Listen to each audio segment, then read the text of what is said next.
Welcome to Aamis farm 8th സ്റ്റാൻഡേർഡിൻ്റെ ഇംഗ്ലീഷിലെ ഈ യൂണിറ്റിലെ ലാസ്റ്റ് ചാപ്റ്ററാണ് നമ്മൾ ഈ വീഡിയോ ഡിസ്കസ് ചെയ്യുന്നത്. നിങ്ങൾക്ക് എന്തെങ്കിലും ഡൗട്ട്സ് ഉണ്ടെങ്കിൽ എന്തായാലും കമൻറ്റ് സെക്ഷനിൽ കമൻറ്റ് ചെയ്യുക കേട്ടോ. അതുപോലെ നിങ്ങളുടെ എല്ലാ സബ്ജക്റ്റിൻ്റെ വീഡിയോസും നമ്മൾ അപ്ലോഡ് ചെയ്യുന്നുണ്ട്. ഡിസ്ക്രിപ്ഷൻ ബോക്സിൽ സെപ്പറേറ്റ് ലിങ്ക്സും കൊടുക്കുന്നുണ്ട്. അതൊന്ന് ജസ്റ്റ് വാച്ച് ചെയ്യുക കേട്ടോ. നമുക്ക് സ്റ്റാർട്ട് ചെയ്യാം.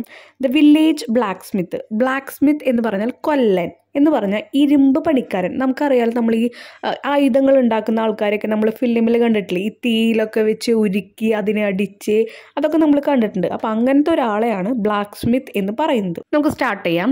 The life and work of a common man provides an example of persistence and accomplishment. Let's read a poem about such a man. Persistence എന്ന് പറഞ്ഞാൽ നിലനിൽപ്പ്, പെർസിസ്റ്റൻസ് നിലനിൽക്കുക. അക്കംപ്ലിഷ്മെൻറ്റ് എന്ന് പറഞ്ഞാൽ പൂർത്തിയാക്കുക. അപ്പോൾ എപ്പോഴും ഒരു സാധാരണക്കാരൻ്റെ ജീവിതം അല്ലെങ്കിൽ അവരുടെ ജോലി എന്ന് പറയുന്നത് ഒരു നിലനിൽപ്പിനും അല്ലെങ്കിൽ പൂർത്തിയാക്കുന്ന ഒരു പ്രവൃത്തിക്കും ഉദാഹരണങ്ങളാണ്. Let's read A poem. ഇനി നമുക്ക് ഈ പോയം വായിക്കാം. എങ്ങനെയാണ് ഒരു സാധാരണക്കാരൻ അവൻ ചെയ്യുന്ന ജോലിയിൽ ഇത്രയും നല്ല ആത്മാർത്ഥമായി നിലനിന്ന് ആ ഒരു ജോബ് പൂർത്തിയാക്കാൻ അല്ലെങ്കിൽ ജീവിതം പൂർത്തിയാക്കാൻ ഒരു എക്സാമ്പിൾ എന്ന് പറയാനുള്ള കാരണം. Under a spreading chestnut-tree, the village smithy stands. ഈ ഒരു chestnut-tree എന്ന് പറഞ്ഞാൽ ഭക്ഷ്യയോഗ്യമുള്ള കുരുവുള്ള ഒരു മരം. അപ്പോൾ എന്തോ ഒരു ഫ്രൂട്ടുള്ള ഒരു മരമാണ് അതാണ് chestnut-tree. അത് ഇന്ന മരം എന്നുള്ളൊരു നെയിം അവിടെ കൊടുക്കുന്നില്ല. ഓക്കെ, അപ്പോൾ അതിന് താഴെയായിട്ട് ഇങ്ങനെ പരന്ന് കിടക്കുന്ന ഈ ഒരു ട്രീയുടെ താഴെയായിട്ടാണ് നമ്മുടെ സ്മിത്തി എന്ന് പറഞ്ഞാൽ ആല, ഈ കൊല്ലൻ അല്ലെങ്കിൽ ഇരുമ്പ് പണിക്കാരൻ ജോലി ചെയ്യുന്ന ആ ഒരു ഇടത്തിനെയാണ് ആല എന്ന് പറയുന്നത്. ഓക്കെ, അപ്പോൾ ആ വില്ലേജിലുള്ള ആല നിൽക്കുന്നത് എവിടെയാണ്? ഈ chestnut-treeയുടെ താഴെയാണ്. The smith, a mighty man, is he with large and sinewy hands. സിനിയൂയി എന്ന് പറഞ്ഞാൽ കരുത്തുള്ള, മൈറ്റി എന്ന് പറഞ്ഞാൽ ബലമുള്ള. അപ്പോൾ ഇനി അവിടെ പറയുന്നത് സ്മിത്ത് എന്ന് പറഞ്ഞാൽ ആ പണിക്കാരനെയാണ് പറയുന്നത്. ആ ഇരുമ്പ് പണിക്കാരനെ സ്മിത്ത് എന്ന് പറയും, ബ്ലാക്ക് സ്മിത്ത് എന്ന് പറയുന്നത്.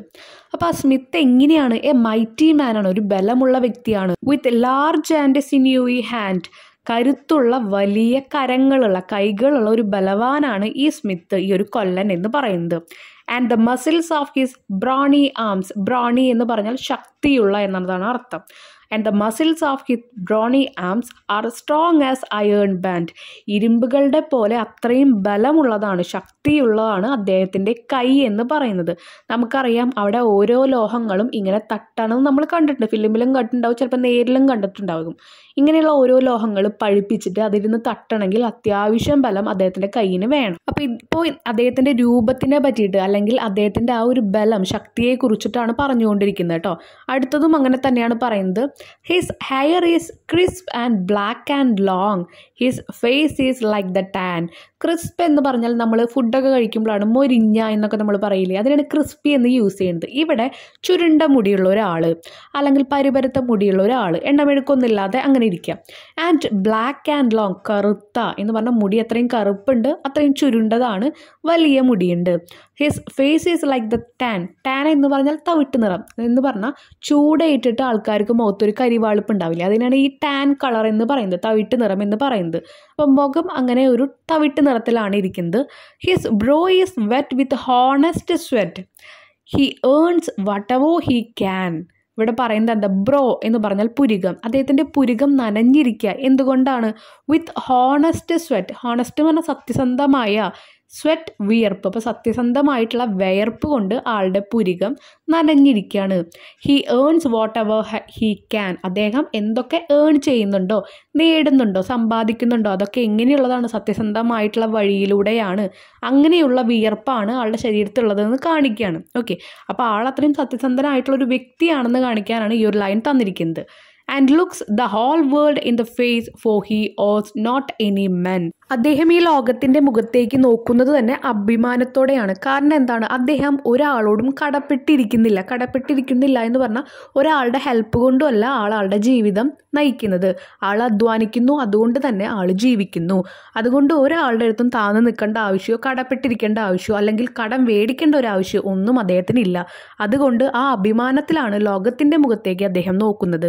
ലോകത്തിൻ്റെ മുഖം എന്ന് പറയുന്നത് ഓരോ ആൾക്കാരുടെ മുഖത്തേക്കും, ഈ ലോകത്തിലുള്ള ഓരോ ആൾക്കാരുടെ മുഖത്തേക്കും അത്രയും അഭിമാനത്തോടെയാണ് ആൾ നോക്കുന്നത്. അതാണ് അർത്ഥം വെക്കുന്നത് കേട്ടോ. Next, week in week out from മോൺ till night you can hear his bellows blow. അപ്പോൾ ഇവിടെ പറയുന്നത് ബെല്ലോസിൻ്റെ മുകളിലായിട്ട് ഞാൻ അലർച്ച എന്നുള്ള മീനിങ് കൊടുത്തിട്ടുണ്ട്. അതല്ല, ബെല്ലോസ് എന്ന് പറഞ്ഞു കഴിഞ്ഞാൽ നമ്മൾ ഈ തീയൊക്കെ നമുക്കറിയാം, നമ്മുടെ വീട്ടിൽ അടുക്കളയിൽ അമ്മമാർ തീ ഊതില്ലേ, ആ ഒരു കുഴൽ പോലത്തെ അതിനെയാണ് ഇവിടെ ഉദ്ദേശിക്കുന്നത് കേട്ടോ. അങ്ങനെ നമ്മുടെ ആലയിൽ അവർ ഊതുന്ന ഒരു സാധനമുണ്ട് കുഴൽ, അതിനെയാണ് ഉദ്ദേശിക്കുന്നത്. തീ തുരുത്തി എന്ന് പറയും. ഓക്കെ, അപ്പോൾ വീക്ക് ഔട്ട് ഫ്രം മോൺ ടിൽ നൈറ്റ്. മോൺ എന്ന് പറഞ്ഞാൽ മോർണിംഗിലെ മോൺ, പ്രഭാതം തൊട്ട് രാത്രി വരെ, രാവിലെ തൊട്ട് രാത്രി വരെ. അതിപ്പോൾ വീക്കിൽ അവസാനമായാലും വീക്കിൽ തുടക്കമായാലും you can hear his bellows blow. ആളിങ്ങനെ അവിടെ കിടന്ന്, ബ്ലോ എന്ന് പറഞ്ഞാൽ എന്താ, ഊതുക. അപ്പോൾ ആൾ ഈ കുഴയിൽ വെച്ച് ഇങ്ങനെ ഊതുന്ന ശബ്ദം നമുക്ക് കേൾക്കാൻ പറ്റും. U can here him swing his heavy sludge. Sludge എന്ന് പറഞ്ഞാൽ കൂടം എന്ന് പറഞ്ഞ ആൾ ഒരു സാധനത്തുമേ ഈ കയ്യിലുള്ള ഇരുമ്പ് വെച്ച് ഇങ്ങനെ തട്ടുണ്ടാവുമല്ലോ, ഒരു ഹാമർ വെച്ചിട്ട്, അപ്പോൾ അതിനെയാണ് പറയുന്നത്. U can hear his swing his heavy sludge. Swing എന്ന് പറഞ്ഞാൽ നമുക്കറിയാം ഊഞ്ഞാലാണ്. ഈ ഊഞ്ഞാലിൻ്റെ പ്രത്യേകത എന്താ, നമ്മളിവിടെ നിന്ന് ഊഞ്ഞാൽ ആട്ടി വിട്ട് കഴിഞ്ഞാൽ ഒരു നിശ്ചിത സ്ഥലം വരെ പോയിട്ട് വീണ്ടും തിരിച്ചു വരും. അത് കഴിഞ്ഞ് നമ്മൾ വീണ്ടും അതിനെ ആട്ടും. അപ്പോൾ അതുപോലെ തന്നെ നമ്മൾ ഈ ഒരു ലോഹത്തിനെ അല്ലെങ്കിൽ ഇരുമ്പിനെ നമ്മളിങ്ങനെ തകർക്കാൻ വേണ്ടി ഉപയോഗിക്കുന്ന ഒരു ഹാമർ ഉണ്ടാവില്ല, ചുറ്റിക. അതെങ്ങനെയാണ്, അതിങ്ങനെ അടിച്ചുകൊണ്ടിരിക്കുമ്പോൾ കറക്റ്റ് ടൈമിങ്ങിലാണ് ഇതിങ്ങനെ തട്ടിക്കൊണ്ടിരിക്കുന്നത്, അത്രേ ഉദ്ദേശിക്കുന്നുള്ളൂ കേട്ടോ. വിത്ത് മെഷേർഡ് ബീറ്റ് ആൻഡ് സ്ലോ. സാവധാനം. മെഷേർഡ് ബീറ്റ് എന്ന് പറഞ്ഞാൽ ഒരു വട്ടം അടിക്കുന്നു, അതേ ടൈമിൽ അടുത്തത് അടിക്കുന്നു, അങ്ങനെ തന്നെ അടിച്ചുകൊണ്ടിരിക്കുക. അപ്പോൾ ആ ഒരു ടൈമിങ്ങിനെ പറയുന്നതാ. ലൈക്ക് എ സെക്സ്റ്റൺ റിങ്ങിങ് the village bell when the evening sun is low. വൈകുന്നേരം ആയി കഴിഞ്ഞാൽ പള്ളികളിലൊക്കെ നമ്മൾ കപ്പിയാരും മണി അടിക്കുന്നത് കണ്ടിട്ടുണ്ട്. അതെങ്ങനെയാണ്, ആദ്യം 2-3 ഭയങ്കര സ്പീഡിൽ അടിക്കുക, അത് കഴിഞ്ഞാൽ സ്ലോ. അങ്ങനെയല്ലല്ലോ, കറക്റ്റ് ഇൻ്റർവെല്ലിൽ അവരിങ്ങനെ അടിച്ചുകൊണ്ടിരിക്കുകയായിരിക്കും. അതിനെന്താണ്, കറക്റ്റ് ഇൻ്റർവെൽ ഓഫ് ടൈം ഉണ്ട് നമ്മൾ കേൾക്കുന്നതിൽ ഉണ്ടല്ലോ, സ്കൂൾ ബെല്ല് കേൾക്കുന്ന പോലെ തന്നെ. അപ്പോൾ അതുപോലെയാണ് ഇദ്ദേഹം ഇങ്ങനെ അവിടെ ആ ഒരു ലോഹങ്ങൾ അടിച്ചുകൊണ്ടിരിക്കുക, കറക്റ്റ് ടൈം ഓഫ് ഇൻ്റർവെല്ലാണ് എന്ന് കാണിക്കാം. Okay. And children coming home from school ലുക്കിൻ at the open door. ഈ ഒരു സ്കൂള് വിട്ട് വീട്ടിലേക്ക് വരുന്ന കുട്ടികളെല്ലാം ഈ ഒരു ഡോറിലൂടെ ഉള്ളിലേക്ക് ഇങ്ങനെ നോക്കും. They love to see the flaming fork. Flaming എന്ന് പറഞ്ഞാൽ ജ്വലിക്കുന്ന, ഫോർക്ക് എന്ന് പറഞ്ഞാൽ ആല. അപ്പോൾ ആ ഒരു ആല, ഇങ്ങനെ ജ്വലിച്ച് നിൽക്കുന്ന ആല എന്ന് പറഞ്ഞാൽ നമുക്കറിയാം തീ കൊണ്ടാണ് ഓരോ ഇരുമ്പുകളും കത്തി, വെട്ടോത്തി അല്ലെങ്കിൽ ആയുധങ്ങൾ ഓരോന്നുമായിട്ട് മാറുന്നത്. അപ്പോൾ ആ തീയുടെ ഒരു ജ്വാല, ആ തീയുടെ വെളിച്ചം നമുക്ക് അവിടെ കാണാം. അപ്പോൾ അത് അവർക്ക് കാണാൻ ഭയങ്കര ഇഷ്ടമാണ്. And here the bellows road. അപ്പോൾ തീ തുരുത്തി, ഞാൻ പറഞ്ഞല്ലോ നമ്മുടെ അടുക്കളയിലൊക്കെ ആ കുഴലുള്ള പോലത്തെ തീ തുരുത്തി, അത് റോർ, അലറുക എന്ന് പറഞ്ഞാൽ അവിടെ നമ്മൾ ആ തീ ഊതുമ്പോഴുള്ള ശബ്ദം അവിടെ നിന്ന് കേൾക്കാം. അപ്പോൾ അതിനതൊരു അലർച്ചയായിട്ടാണ് കമ്പയർ ചെയ്തേക്കുന്നത്, അത് കേൾക്കാനും പറ്റും. And catch the burning spark that fly like chaff from a threshing floor. നമുക്കറിയാം ഈ നെല്ലൊക്കെ എടുക്കുന്ന സ്ഥലങ്ങളിൽ അവരിങ്ങനെ മെതിക്കണത് കാണാം. ആ മെതിക്കുമ്പോൾ എങ്ങനെയാണ്, അതിൻ്റെ ആ മുകളിലുള്ള ഭാഗം ഒരു ഭാഗത്തേക്കും അതുപോലെ ഉള്ളിലുള്ള നെൽമണികൾ ഒരു ഭാഗത്തേക്കും പോകും ഉണ്ടല്ലോ. അപ്പോൾ ചഫ് എന്ന് പറഞ്ഞാൽ ധാന്യത്തിൻ്റെ ഉമി എന്നാണ് പറയുന്നത്. ബാക്കി കിട്ടുന്നത് ഉമിക്കിരിയൊക്കെ നമ്മൾ കേട്ടിട്ടില്ലേ, അത്. ത്രഷിംഗ് ഫ്ലോർ എന്ന് പറഞ്ഞാൽ മെതിക്കുക. അപ്പോൾ നമ്മൾ ഒരു സാധനം ഇട്ട് മെതിക്കുമ്പോൾ അതിൻ്റെ ഈ പൊടികളൊക്കെ ഇങ്ങനെ പാറി പറന്ന് നടക്കാം. പാടങ്ങളൊക്കെ ഉണ്ടെങ്കിൽ അവർക്കത് കാണാൻ പറ്റും, ഫിലിമിൽ നമ്മൾ കണ്ടിട്ടുണ്ട്.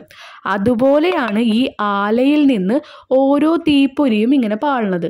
നമുക്ക് ഈ വെട്ടോത്തൊക്കെ ഉണ്ട് ഓരോ സീൻസ് ഫിലിമിൽ കാണുമ്പോൾ നമുക്കറിയാം തീപ്പൊരികളൊക്കെ ഇങ്ങനെ ചുറ്റും പറക്കുന്നുണ്ടാവും. ഓക്കെ, അതിനെയാണ് പറയുന്നത് കേട്ടോ. He goes on Sunday to the church and sits among his boys. അപ്പോൾ ആൾ ഞായറാഴ്ച പള്ളിയിലേക്ക് പോകുന്നു, അവിടെയുള്ള ആൺകുട്ടികളുടെ കൂട്ടത്തിൽ ഇങ്ങനെ ഇരിക്കുകയായിരിക്കും. He hears the parson pray. Parson എന്ന് പറഞ്ഞാൽ വികാരി, അവിടുത്തെ ഒരു പള്ളിയിൽ അച്ഛനുണ്ടാവുമല്ലോ, ആളിങ്ങനെ പ്രാർത്ഥിക്കുന്നതും. ആൻഡ് പ്രീച്ച് എന്ന് പറഞ്ഞാൽ പ്രസംഗിക്കുന്നതും ആൾ കേൾക്കാറുണ്ട്. He hears his daughter's voice. അത് മാത്രമല്ല, മകളുണ്ട്, മകളുടെ വോയിസ് കേൾക്കുന്നുണ്ട്. എങ്ങനെയാണ്, singing in the village choir. അപ്പോൾ ആ വില്ലേജിലെ കൊയറിലെ ആ കുട്ടി പാടുന്നതും കേൾക്കാറുണ്ട്. And it make his heart rejoice. Rejoice എന്ന് പറഞ്ഞാൽ സന്തോഷിക്കുക. അതൊക്കെ കേൾക്കുമ്പോൾ അദ്ദേഹത്തിൻ്റെ മനസ്സ് ഒരുപാട് സന്തോഷവാനാവും. It sounds to him like her mother's voice singing in paradise. അപ്പോൾ ഇവിടെ നിന്ന് എന്താ മനസ്സിലായത്, പാരഡൈസ് എന്ന് പറഞ്ഞാൽ സ്വർഗം. ഹെർ മദേഴ്സ് വോയിസ്, അവളുടെ പാട്ട് പാടുന്നത് ആരാണ്, അവൻ്റെ ആ കുട്ടിയാണ്, മകളാണ്. ആ മകളുടെ അമ്മയുടെ സൗണ്ട് കേൾക്കുന്ന പോലെയാണ് ആ കുട്ടി പാട്ട് പാടുമ്പോൾ എന്നാണ് പറയുന്നത്. എവിടെ നിന്ന്, സ്വർഗത്തിൽ നിന്ന് പാട്ട് പാടുന്ന പോലെ. അപ്പോൾ സ്വർഗത്തിൽ നിന്ന് പാട്ട് പാടണമെങ്കിൽ അമ്മ മരിച്ചിട്ടുണ്ടാവുമല്ലോ. അപ്പോൾ അദ്ദേഹത്തിൻ്റെ ഭാര്യ, ആ കുട്ടിയുടെ അമ്മ എന്ന് പറയുന്ന വ്യക്തി മരിച്ചു എന്നൊരു ചിത്രമാണ് നമുക്കിതിൽ നിന്ന് തരുന്നത്. He needs must think of her once more how in the grave she lies. ഒന്നും കൂടി അവൾക്ക് അല്ലെങ്കിൽ അദ്ദേഹത്തിന് അവളെ പറ്റിയിട്ട്, ഭാര്യയെ പറ്റി ആലോചിക്കാൻ തോന്നുന്നു. എന്താ ആലോചിക്കുന്നത്, how in the grave she lies, എങ്ങനെയാണ് ആ കല്ലറയിൽ അവൾ അവിടെ കിടക്കുന്നത്. ലൈസ് എന്ന് പറഞ്ഞാൽ കിടക്കുക. And with his hard rough hand he wipes A tear out of his eyes. Tear കണ്ണുനീർ, വൈബ്സ് തുടയ്ക്കുക. റഫ് ഹാൻഡ് എന്ന് പറഞ്ഞാൽ എന്താ? പരുത്തനായിട്ടുള്ള കൈകൾ കൊണ്ട്, ആ കഠിനമായിട്ടുള്ള കൈകൾ കൊണ്ട് ആൾ എന്ത് ചെയ്തു? ആളുടെ കണ്ണുനീര് കണ്ണിൽ നിന്ന് വരുമ്പോൾ അത് തുടച്ചു മാറ്റി. കാരണം എന്താണ്? ഭാര്യയെക്കുറിച്ച് ആലോചിച്ചപ്പോൾ ഉണ്ടായ ഒരു വിഷമമാണ് ഈ കണ്ണീര് വരാനുള്ള കാരണം. ടോയിലിംഗ്, റിജോയ്സിങ്, സോറോയിങ്, അധ്വാനിച്ച്, സന്തോഷിച്ച്, സങ്കടപ്പെട്ട്. Onward through life he goes, അദ്ദേഹത്തിൻ്റെ ജീവിതം ഇങ്ങനെ മുന്നോട്ട് പോവുകയാണ്. അപ്പോൾ അധ്വാനിക്കുക, സന്തോഷിക്കുക, സങ്കടപ്പെടുക, ഇതൊക്കെ എല്ലാവരുടെ ജീവിതത്തിൽ ഉണ്ടാവുന്ന ഘട്ടങ്ങളാണ്. ഓക്കെ. ഈച്ച് മോർണിംഗ് സീസ് സം ടാസ്ക് ബിഗിൻ, ഓരോ രാവിലെയും ഓരോ മോർണിംഗിലും ഓരോ പ്രവർത്തികൾ, ടാസ്ക് എന്ന് പറഞ്ഞാൽ ഓരോ പ്രവർത്തികൾ ആൾക്ക് ചെയ്യാനുണ്ടാവും, ആൾ തുടക്കം വയ്ക്കും. ഈച്ച് ഈവനിങ് സീസ് ഇറ്റ് ക്ലോസ്, എല്ലാ വൈകുന്നേരം ആകുമ്പോഴും അതും അതിനൊരു അവസാനമുണ്ടാകും. സംതിങ് അറ്റംപ്റ്റഡ്, ചിലത് ശ്രമിച്ചു നോക്കാറുണ്ട്. സംതിങ് ഡൺ, ചിലത് മനോഹരമായിട്ട് തീർക്കാറുണ്ട്. Has earned a night's repose, അത് കഴിഞ്ഞ് രാത്രിയുടെ ആ വിശ്രമത്തിലേക്ക് കടക്കുന്നു. അപ്പോൾ ഇതിൽ നിന്ന് എന്താ മനസ്സിലാവുന്നത്? അദ്ദേഹത്തിൻ്റെ അധ്വാനത്തിനെ കുറിച്ചിട്ട് പറയുന്നുണ്ട്. ഒരു ജീവിതത്തിൽ അധ്വാനിക്കേണ്ട സമയം വരും, സന്തോഷിക്കേണ്ട സമയം വരും, സങ്കടപ്പെടേണ്ട സമയം വരും. ഓരോ രാവിലെയും നമുക്ക് എന്തെങ്കിലും കാര്യങ്ങൾ ചെയ്യാൻ നമ്മൾ തുടങ്ങി വയ്ക്കും. വൈകുന്നേരം ആകുമ്പോൾ ഈ എല്ലാ പ്രവർത്തികൾക്കും ഒരു അന്തിമം ഘട്ടം വരും. ഇനി എല്ലാ കാര്യങ്ങളും ചിലപ്പോൾ നമുക്ക് എല്ലാം നല്ല രീതിയിൽ കംപ്ലീറ്റ് ചെയ്യാൻ പറ്റുമോ? ഇല്ല. ചിലത് നമ്മൾ ശ്രമിക്കണം. അറ്റംപ്റ്റ് എന്ന് പറയുന്നത് അതാ. ചിലത് നമുക്ക് നല്ല രീതിയിൽ ചെയ്യാൻ പറ്റും. Something done. എന്തൊക്കെ പറഞ്ഞാലും രാത്രിയുടെ റിപ്പോസ് എന്ന് പറഞ്ഞാൽ വിശ്രമിക്കുക. ആ രാത്രി ആയി കഴിഞ്ഞാൽ നമ്മളെല്ലാവരും വിശ്രമത്തിലേക്ക് നമ്മളിങ്ങനെ നയിക്കും. റിപ്പോസിൻ്റെ ഒരു അഡ്വർടൈസ്മെൻറ്റ് നിങ്ങൾ ടി വിയിൽ കണ്ടിട്ടുണ്ടാവില്ല, ഒരു ബെഡിൻ്റെ. അപ്പോൾ ആ റിപ്പോസിനെ ആലോചിച്ചാൽ മതി, വിശ്രമം. ഒരു പുതിയ വേർഡായിരിക്കും ചിലപ്പോൾ നിങ്ങളത് കേൾക്കുന്നത്. താങ്ക്സ് ടു ദീ മൈ വർത്തി ഫ്രണ്ട്. ദീ എന്ന് പറഞ്ഞാൽ നിങ്ങൾ, നീ എന്നാണ് അർത്ഥം. അപ്പോൾ വർത്തി, യോഗ്യതയുള്ള, എൻ്റെ യോഗ്യതയുള്ള ഫ്രണ്ടിന് ഒരുപാട് നന്ദി. For the lesson thou hast taught. Thou എന്ന് പറഞ്ഞാൽ, അല്ലെങ്കിൽ തൗ എന്ന് പറഞ്ഞാൽ യു എന്നർത്ഥം. നിങ്ങൾ പഠിപ്പിച്ച ഒരുപാട് പാഠത്തിൽ, ഹാസ്റ്റ് എന്ന് പറഞ്ഞാൽ ഹാവ് എന്ന മീനിങ്. നിങ്ങൾ പഠിപ്പിച്ച ഒരുപാട് പാഠങ്ങൾക്ക് എൻ്റെ നന്ദി. ആരായത്? നമ്മുടെ സ്പീക്കർ പറയുന്നതായിരിക്കും, നമ്മുടെ ഈ ഒരു കവി പറയുന്നതായിരിക്കും. കാരണം അദ്ദേഹം അധ്വാനമുണ്ട്, സങ്കടമുണ്ട്, സന്തോഷമുണ്ട്, എല്ലാത്തും നമ്മൾ ശ്രമിക്കണം, അങ്ങനെ കുറേ കാര്യങ്ങൾ നമുക്ക് പറഞ്ഞു തന്നു. അപ്പോൾ ആ ഒരു പറഞ്ഞ ഒരുപാട് മെസ്സേജസിന് നന്ദി പറയുകയാണ്. ആൾ കാണിച്ചു തന്ന ഓരോ പ്രവർത്തിക്കും. Thus at the flaming fork of life our fortunes must be wrought. അപ്പോൾ ഫ്ലെയിമിംഗ് ഫോർഗ് ഞാൻ പറഞ്ഞു, ജ്വലിച്ചു നിൽക്കുന്ന ആ ഒരു ആലയിൽ നിന്ന് നമ്മുടെ ഭാഗ്യങ്ങളെല്ലാം നമ്മൾ ഉരുക്കി അത് പണിയിപ്പിക്കുകയാണ്. ഉരുക്കി പഴിപ്പിക്കുക എന്നൊക്കെ പറയും, അല്ലെങ്കിൽ ഉണ്ടാക്കുക എന്ന് പറയും. നമ്മുടെ ഭാഗ്യങ്ങളപ്പോൾ എങ്ങനെയാണ്? നമ്മുടെ ആ ഒരു ആല എന്ന് പറയുന്നത് ആരായാലും അവർ ചെയ്യുന്ന ജോലി സ്ഥലത്തിനെയാണ് പറയുന്നത്. ആ ജോലി സ്ഥലത്തു നിന്നാണ് നമ്മൾ നമ്മുടെ ഭാഗ്യങ്ങളെല്ലാം ഉരുക്കി പഴിപ്പിക്കുക എന്ന് പറഞ്ഞാൽ നമ്മൾ ഉണ്ടാക്കിയെടുക്കുന്നത്. നമ്മൾ വെറുതെ ഇരുന്നാൽ നമുക്ക് ആരെങ്കിലും ഫുഡ് കൊണ്ടുവന്നു തരുമോ? നമുക്ക് ഇപ്പം പഠിക്കാനുള്ളൊരു കാര്യങ്ങൾ നമ്മൾ വെറുതെ ഇരുന്നാൽ നമുക്ക് പഠിക്കാൻ പറ്റുമോ? ഇല്ല. നമ്മൾ അതിനുള്ള പ്രവർത്തികൾ ചെയ്യണം. അപ്പോൾ നമ്മൾ നമ്മുടെ സ്ഥലത്തിരുന്ന് നമുക്ക് ഭാഗ്യം കിട്ടണമെങ്കിൽ നമ്മൾ തന്നെ അത് ഉണ്ടാക്കണം. അങ്ങനെ ഒരു മെസ്സേജാണ് ഇവിടെ പറയുന്നത്. Thus on its surrounding anvil shaped. Anvil എന്ന് പറഞ്ഞാൽ ചുട്ട് പഴിപ്പിക്കുന്ന ലോഹം, അടിക്കുന്ന കല്ല്. ഞാൻ പറഞ്ഞു, നമ്മൾ ഈ വെട്ടോത്തി ആയാലും എന്ത് ആയുധങ്ങൾ ഉണ്ടാക്കുമ്പോൾ അതിങ്ങനെ അടിക്കണത് ഒരു സ്ഥലത്ത് വെച്ചിട്ടാണ്. ആ വെക്കുന്ന സ്ഥലത്തിനെയാണ് ഈ ആൻവിൽ എന്ന് പറയുന്നത്. Each burning deed and thought, ഒരാളുടെ പ്രവൃത്തിയും ആൾ ചിന്തിക്കുന്ന കാര്യങ്ങളെല്ലാം ദ സൗണ്ടിങ് ആൻവിൽ ഷേപ്ഡ്.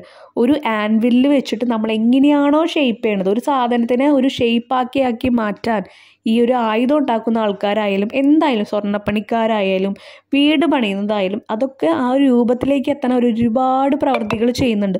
അപ്പോൾ അത് തന്നെയാണ് ഇവിടെയും പറയുന്നത്. അപ്പോൾ ഈ ഒരു ചാപ്റ്ററിൽ നിന്ന് കിട്ടുന്ന മെസ്സേജ് എന്താണ്? നമ്മൾ അധ്വാനിക്കുക. നമ്മുടെ ജീവിതത്തിൽ സന്തോഷം ഉണ്ടാവും, സങ്കടം ഉണ്ടാവും, പക്ഷേ നമ്മൾ അധ്വാനിച്ച് ഈ ലോകത്തിൻ്റെ മുഖത്ത് അഭിമാനത്തോടെ നമുക്ക് നിൽക്കാൻ പറ്റണം. ഒരാളോടും കടങ്ങളില്ലാതെ അല്ലെങ്കിൽ ഒരാളോടും കടപ്പെട്ട് നിൽക്കണം ആവശ്യം നമുക്കില്ല. നമ്മൾ നമ്മുടെ ജീവിതത്തിൽ നമ്മുടെ അധ്വാനം, അതിൻ്റെ ഫലം നമ്മൾ അനുഭവിക്കുക. കൂട്ടത്തിൽ എന്താണ്, ആൾക്കാരെയൊക്കെ ഒന്ന് സ്നേഹിക്കുക, നല്ല രീതിയിൽ നമ്മൾ ജീവിക്കുക. അതാണ് പറയുന്നത്. ഒരാളുടെ ഹാർഡ് വർക്കാണ് എപ്പോഴും എല്ലാത്തിനും മുകളിലായിട്ട് വരുന്നത്. അതാണ് ഇവിടെ തരുന്ന മെസ്സേജ് കേട്ടോ. ഇനി നമുക്ക് ഫസ്റ്റ് ക്വസ്റ്റ്യൻ നോക്കാം. What words does the poet use to show the strength of the blacksmith? ഇവിടെ കവി എന്തൊക്കെ വേർഡ്സ് ആണ് ഉപയോഗിച്ചിരിക്കുന്നത് കൊല്ലൻ്റെ കരുത്തിനെ പറ്റിയിട്ട് പറയാനായിട്ട്? Mighty, large and sinew, brawny arms, iron bands, ഇതൊക്കെയാണ് വാക്കുകൾ ഉപയോഗിച്ചിരുന്നത്.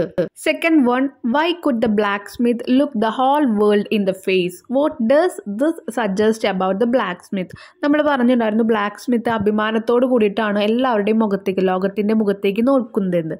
അപ്പോൾ ഇതിൻ്റെ അർത്ഥം എന്താണ്? എന്തുകൊണ്ടാണ് അങ്ങനെ പറഞ്ഞത്? He is honest and lives by working hard.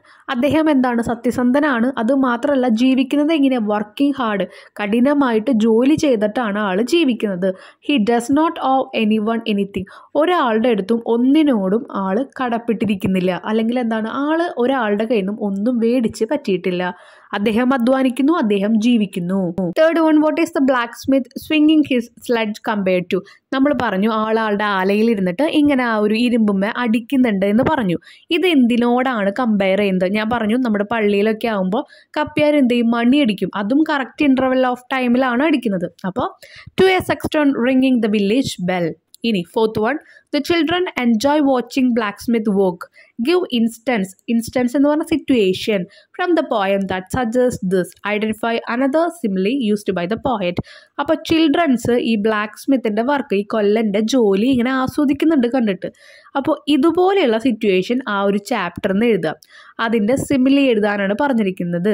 Simile എന്ന് പറഞ്ഞാൽ ലൈക്ക് എന്നുള്ള വാക്കുകൾ, ഇതുപോലെ അതുപോലെ ഒന്നിനെ വേറൊന്നായിട്ട് കമ്പയർ ചെയ്യുമ്പോഴാണ് നമ്മൾ സിമിലി എന്ന് പറയുന്നത്. അപ്പോൾ ഇവിടെ നോക്കാം. The burning spark that fly like chaff from a threshing floor. മനസ്സിലായോ? കണ്ട, ലൈക്ക് എന്നുള്ള വാക്ക് വന്ന്, ലൈക്ക് എന്ന വാക്ക് വന്നില്ലെങ്കിൽ കമ്പാരിസൺ, ഇതിനെ വേറൊന്നായിട്ട് കമ്പയർ ചെയ്യുമ്പോഴും നമ്മൾ എന്ത് പറയും, സിമിലി എന്ന് പറയും. അപ്പോൾ ഇവിടെ the burning spark that fly, അവിടെ നിന്ന് കത്തിജ്വലിക്കുന്ന ആ ഒരു പാളികൾ, തീപ്പൊരികൾ നമ്മൾ മെതിക്കുമ്പോൾ അതിൽ നിന്ന് പോകുന്ന ഉമിയയായിട്ടാണ് കമ്പയർ ചെയ്യുന്നത്. ഓക്കെ. ഇനി fifth one, what does the black Smith do on Sundays? How does he feel? എങ്ങനെയാണ് ഞായറാഴ്ചകൾ ഈ കൊല്ലൻ ചിലവഴിച്ചിരുന്നത്? എന്തായിരുന്നു ആൾക്ക് അനുഭവപ്പെട്ടിരുന്നത്? He goes to church and sit among his sons listening to the parson's prayer.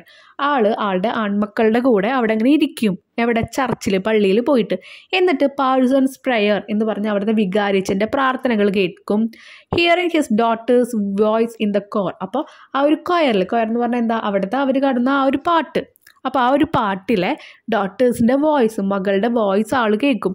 He's filled with Joy. ആൾക്ക് എന്ത് വരും? ഭയങ്കര സന്തോഷം തോന്നും. അല്ലെങ്കിൽ നമുക്ക് എന്തും കൂടി ഇതിൽ എഴുതാം. ഹി മിസ് ഹിസ് വൈഫ് എന്ന് നമുക്ക് വേണമെങ്കിൽ എഴുതാം. അതും എഴുതാം, ഇതും കറക്റ്റാണ് കേട്ടോ. ഇതിൽ അത് എഴുതണമെങ്കിൽ നിങ്ങളത് എഴുതി വെച്ചോ. Sixth one, what is the black smith reminded of when he hears his daughter's voice singing in the village choir. അപ്പോൾ വില്ലേജ് കൊയറിൽ നിന്ന് ആ പെൺകുട്ടിയുടെ മകളുടെ വോയിസ്, ശബ്ദം കേട്ടപ്പോൾ എന്താണ് ഈ കൊല്ലൻ ഓർത്തത്? Reminded. He is reminded of his dead wife. മരിച്ച വൈഫ്, ഭാര്യയെ പറ്റിയിട്ടാണ് ആൾ ഓർത്തത്. അധികം ലോങ് ആക്കാതെ ഷോർട്ട് ആക്കാൻ നോക്കുകയാണ് വീഡിയോസ്. അതാണ് ഇത്രയും സ്പീഡിൽ പോകുന്നത് കേട്ടോ. ചിലപ്പോൾ വേർഡ്സൊക്കെ അങ്ങോട്ടും ഇങ്ങോട്ടൊക്കെ ഒന്ന് ട്വിസ്റ്റായി എന്നൊക്കെ വരും. നിങ്ങൾ ക്ഷമിക്കുക കേട്ടോ. Seventh one, identify the similes used in the poem. ഈ ഒരു പോയത്തിലുള്ള ബാക്കി എന്തെങ്കിലും സിമിലീസ് ഉണ്ടെങ്കിൽ ഒന്ന് എഴുതാനാണ് പറഞ്ഞിരിക്കുന്നത്. അപ്പോൾ ഇപ്പം തന്നെ ഞാനൊരു സിമിലി പറഞ്ഞു, അത് തന്നെ നമുക്ക് എഴുതി വയ്ക്കാം. The burning spark that fly like chaff from a threshing floor. അതെഴുതാം. Eighth one, what would have happen to the black Smith wife? എന്താണ് ഈ കൊല്ലൻ്റെ ഭാര്യയ്ക്ക് സംഭവിച്ചത്? Pick out line from the poem to justify your answer. നിങ്ങളുടെ answer justify ചെയ്യാൻ വേണ്ടി, prove ചെയ്യാൻ വേണ്ടിയിട്ടുള്ള ലൈൻസ് ആ ഒരു പോയത്തിൽ നിന്നെടുത്ത് എഴുതുക. The black Smith wife might have died. അപ്പോൾ ബ്ലാക്ക് സ്മിത്തിൻ്റെ ഭാര്യ മരിച്ചിട്ടുണ്ടാകും. It seems to him like her mother's voice. അത് കേൾക്കുമ്പോൾ അവളുടെ അമ്മയുടെ വോയിസ്, ശബ്ദം പോലെ തോന്നുന്നു. Singing in paradise, how is the grave she lie. എവിടെ നിന്നാണ്? സ്വർഗത്തിൽ നിന്ന് കേൾക്കുന്ന പാട്ടുപോലെ തോന്നുന്നുണ്ട് അവൾ പാട്ട് പാടുമ്പോൾ. How in the grave she lies, എങ്ങനെയാണ് അവൾ ആ കല്ലറയിൽ കിടക്കുന്നത്? ഈ ഓരോ ലൈൻസും നമുക്ക് എന്ത് തരുന്നുണ്ട്? ഭാര്യ മരിച്ചു എന്നുള്ള മീനിങ് ആണ് തരുന്നത്. Ninth one, what lesson do you learn from the life of black smith? ഈ ഒരു കൊല്ലൻ്റെ ജീവിതത്തിൽ നിന്ന് നിങ്ങൾ എന്താണ് പഠിച്ചത്? The black smith life establish the fact that life is a mixture of hardship, sorrow and happiness. ഈ ഒരു കൊല്ലൻ്റെ ജീവിതത്തിൽ നിന്ന്, ജീവിതം എന്ന് പറയുന്നത് ഒരുപാട് കഷ്ടപ്പാടുകളുണ്ടാവും, സോറോ വിഷമങ്ങളുണ്ടാവും, സന്തോഷങ്ങളുണ്ടാവും, അതൊക്കെ നിറഞ്ഞതാണ് മിക്സ്ചർ. ഇതിൻ്റെയൊക്കെ ഒരു മിക്സ്ചറാണ് ജീവിതം എന്ന് മനസ്സിലായി. We have to make our fortune from the adverse situation in our life. നമ്മുടെ ജീവിതത്തിൽ അഡ്വേഴ്സ്, സാഹസികമായിട്ടുള്ള ഓരോ കാര്യങ്ങളും വരുമ്പോൾ അതിൽ നിന്നാണ് നമ്മൾ നമ്മുടെ ഭാഗ്യം ഉണ്ടാക്കുന്നത്. നമ്മൾ പറഞ്ഞു ചുട്ടുപഴുപ്പിക്കുന്നത് പോലെ, അല്ലെങ്കിൽ ആ ഒരു ചുട്ടുപഴുത്ത ലോഹം നമ്മൾ ഇടിച്ച് പരത്തുന്നത് പോലെ നമ്മുടെ ജീവിതം നമ്മൾ തന്നെ ഉണ്ടാക്കുന്നതാണ്. ഇനി 10th one, pick out the word related to the blacksmith job from the poem.